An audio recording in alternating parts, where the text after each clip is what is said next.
pessoal, dando sequência ao vídeo anterior, só relembrando, tá? Existem doenças que são causadas pelo ar, ou seja, né, pela poluição atmosférica, pelo que está no ar, presente no ar, e que pode causar doenças, tá? Como também transmitida pelo ar. Então, existem micro-organismos que são transmitidos pelo ar e que causam doenças, são chamados de organismos patogênicos, e aí existe uma série, tá, de doenças, como por exemplo a gripe, a coqueluche, a tuberculose, coronavírus, tá? Então, são vírus que são transmitidos pelo ar. Gente, quando nós falamos sobre situações prejudiciais à saúde do homem, nós não podemos deixar de falar, de conversar, de refletir sobre o tabagismo, que é o ato de fumar, tá? O fumante, ele prejudica não somente a sua saúde, como a saúde dos indivíduos que ficam próximos dele, tá? Por quê? Porque a substância tóxica ali do cigarro vai direto para os pulmões, tá? Existe uma série de substâncias tóxicas no cigarro, como por exemplo o alcatrão, a nicotina, tá? O tabaco tem um alto potencial de criar dependência. Então, o cigarro é considerado uma droga, porém é uma droga lícita, ou seja, as pessoas podem comprar, não é contra a lei, tá? Pessoas maiores de idade comprar o cigarro, porém é extremamente prejudicial para o organismo desse indivíduo e para o organismo das pessoas que ficam ali próximas a ele, tá? Não somente as substâncias presentes no cigarro, mas também substâncias que possam eventualmente ter tido contato com umas substâncias que estão ali. Por exemplo, né, muitas plantações de tabaco são cultivadas utilizando agrotóxicos, tá? Então esse agrotóxico também pode estar presente ali na composição do cigarro. Então vejo que é extremamente prejudicial à saúde, tá? Tanto do fumante quanto do fumante passivo. E aí, gente, no Brasil existem várias políticas para desestimular o fumo, tá? Então a pessoa não pode estar fumando em locais fechados, como por exemplo ônibus, restaurantes, tá? Na carteira do cigarro tem que ter imagens chocantes e imagens que impactam aquele indivíduo. E são imagens aí de pessoas que sofreram diversas situações, como por exemplo amputação de membro, né, aborto, câncer, tá? Porque tudo isso pode acontecer sim, tá? No indivíduo que fuma. E uma série de outras iniciativas para que esse indivíduo deixe esse hábito, que é um vício, né, que é extremamente prejudicial. E aí, gente, né, a apostila traz essas conexões para que vocês reflitam sobre tudo isso e para que vocês compartilhem essas informações com as pessoas que estão próximas a vocês e que fumam. Por quê? Porque você não fuma, tá? Mas aquele indivíduo que se aproxima de você e que fuma perto de você está prejudicando a sua saúde também, tá? Então é obrigação nossa, enquanto seres humanos pensantes, que a partir do momento que nós conhecemos, tá? O potencial, né, de prejudicar a saúde, que a gente possa levar a informação e possa avisar essa pessoa e orientar para que ela deixe de fazer isso. Pessoal, ali na apostila, na página 40, nós temos algumas questões, nós iniciaremos a correção dessas atividades, tá? E aí a número 1 tem um gráfico, tá? Com a quantidade a proporção de cada gás na atmosfera. Então nós temos lá aproximadamente 78% de nitrogênio, 21% de oxigênio, 0,03% de gás carbônico, 0,91% de outros gases, tá? E aí as perguntas. Que gases existem em maior quantidade no ar? Olhando o gráfico, vocês irão perceber que é o nitrogênio. Nós já falamos sobre isso nas aulas anteriores. B.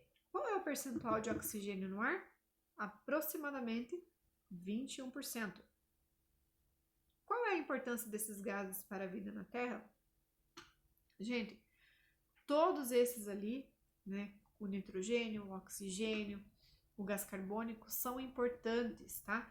O nitrogênio nós não conseguimos utilizar na forma gasosa, nós conseguimos adquirir através da nossa alimentação e constitui aí várias substâncias presentes no nosso organismo. O oxigênio é o ar que nós utilizamos em nossa respiração, certo? O gás carbônico é utilizado pelos vegetais durante o processo de fotossíntese, então todos eles têm a sua importância. Qual é a importância desses gases?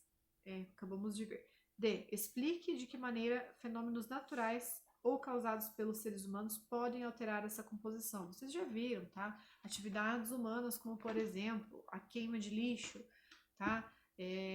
Utilizar muito automóvel à base de combustível fóssil, que utilizam, né, aí gasolina, diesel. Tudo isso, gente, tudo isso modifica a composição da atmosfera, tá? E aí acaba sendo prejudicial para a saúde dos seres humanos, não só dos seres humanos, mas para vários animais e seres vivos. 2.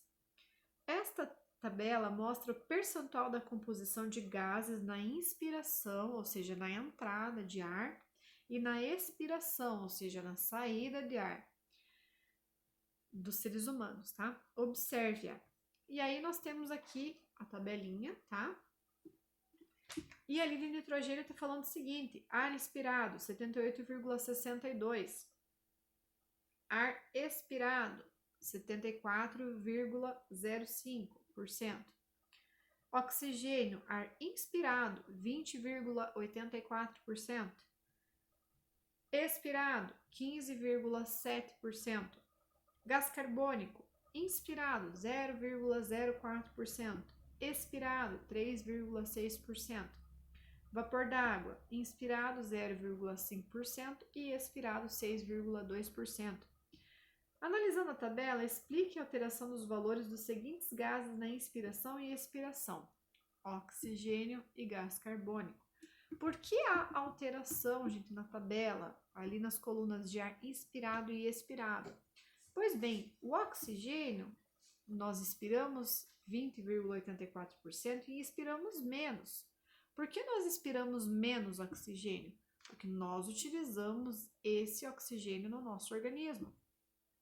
Gás carbônico, nós absorvemos ali na inspiração 0,04%. Em contrapartida, nós expiramos 3,6%. Por quê?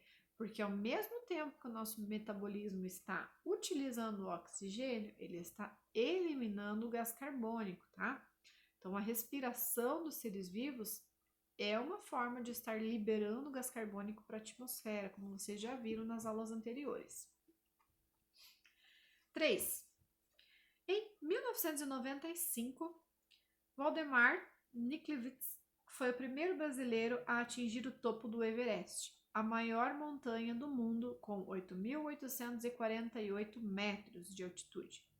Para a empreitada, muitos equipamentos foram necessários, incluindo tubos de oxigênio, pois nessa altura o alpinista tem disponível apenas 30% do oxigênio que respiraria ao nível do mar.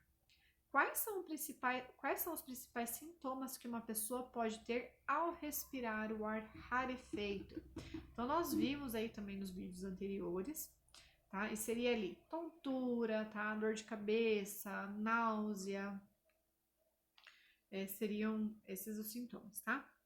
4. Observe o diagrama abaixo que mostra dois fenômenos realizados pelos seres vivos. Então, nós temos lá fenômeno 1, fenômeno 2, gás carbônico em cima e oxigênio embaixo. Quais são os fenômenos de 1 e 2? Cite os exemplos de seres vivos que realizam cada um deles. Então, ali no fenômeno 1, gente, nós temos o processo de respiração, tá? De todos os seres vivos, incluindo os animais, tá? Então, nós inspiramos o oxigênio e expiramos o gás carbônico. No fenômeno 2, nós temos como exemplo a fotossíntese, tá? Então, na fotossíntese, o que acontece? Os vegetais utilizam o CO2 e liberam o oxigênio. Gente, o que acontece aqui é um grande equívoco que eu preciso comentar com vocês e explicar, Porque muitas pessoas acreditam que o oxigênio se transforma em gás carbônico e que o gás carbônico se transforma em oxigênio. E isso não é verdade, tá? São substâncias diferentes. E de onde que vem o oxigênio que é liberado pelas plantas? O oxigênio, gente, liberado pelas plantas, vem da molécula de água, tá? Então, na molécula de água nós temos H2O, tá? Então, nós temos moléculas de hidrogênio e de oxigênio. Então, esse oxigênio vem dessa molécula de água, tá? Então, não é o gás carbônico que se transforma em oxigênio. Isso é um equívoco que eu acho importante de estar esclarecendo aqui para vocês, tá, pessoal? 5. Relembrando as cadeias alimentares que foram estudadas anteriormente, podemos dizer que elas têm relação com o ciclo do nitrogênio? Justifique a sua resposta.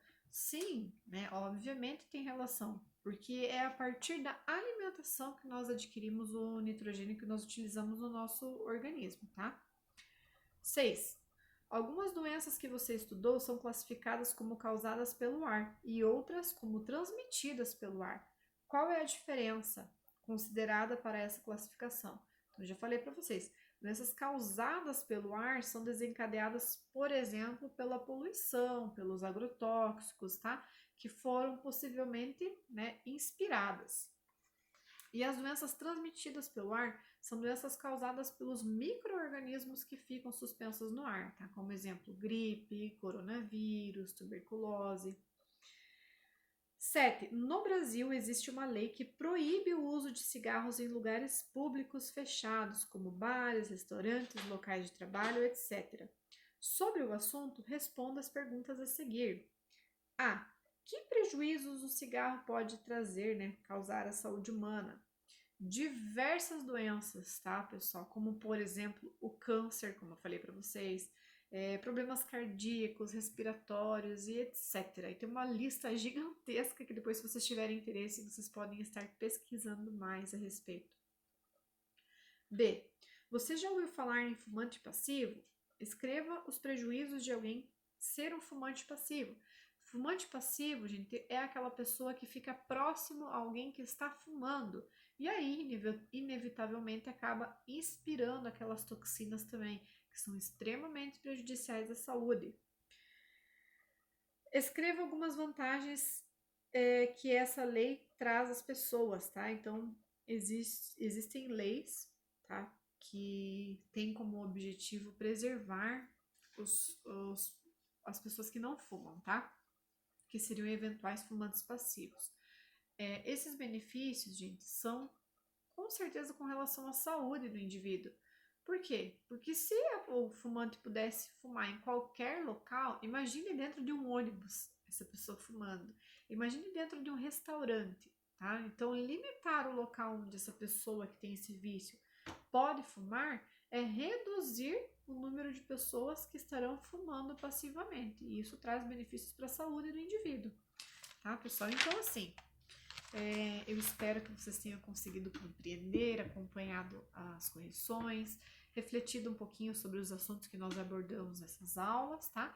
Amanhã, gente, eu vou fazer um videozinho sobre as minhas abelhinhas. Eu já mostrei em uma das aulas, mas eu quero mostrar elas mais de pertinho para que vocês vejam e reflitam aí sobre a importância desses organismos na natureza como polinizadores e bioindicadores de poluição.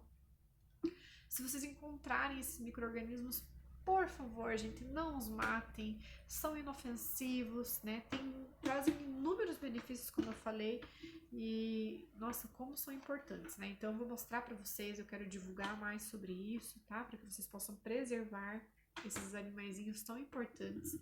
E aí, gente, nas próximas aulas eu vou falar um pouco mais sobre o coronavírus, e aí a gente vai trabalhar as outras questões do restante da apostila e vamos conversando, tá bom, pessoal? Então, boa noite, eu estou gravando o vídeo à noite hoje, como vocês podem perceber. Até o próximo vídeo, gente.